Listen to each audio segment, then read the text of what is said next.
ఆర్య. బద్రీనాథ్లో ఉన్న నా గంగోత్రికి రాయినది ఏమనగా, నా పేరు సూర్య, సన్ ఆఫ్ సత్యమూర్తి. నేను ఇక్కడ హ్యాపీగానే ఉన్నాను. నేను ఒక విషయం చెప్పడానికి ఉత్తరం రాస్తున్నాను. ఇద్దరు అమ్మాయిలతో అలా వైకుంఠపురంలో నన్ను వరుడిని చేశారు. నాకు అది నచ్చక రుద్రమాదేవి గారి రేసు గుర్రం పైన పరుగు తీశాను.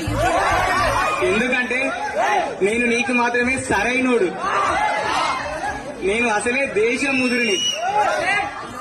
ఎవడు చెప్పినా నేను వినను.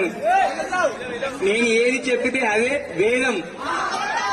మన భరత్లో డీజేతో గులాబీ పుష్పతో రెడీలో ఉంటాను. Thank you. Download ShareChat.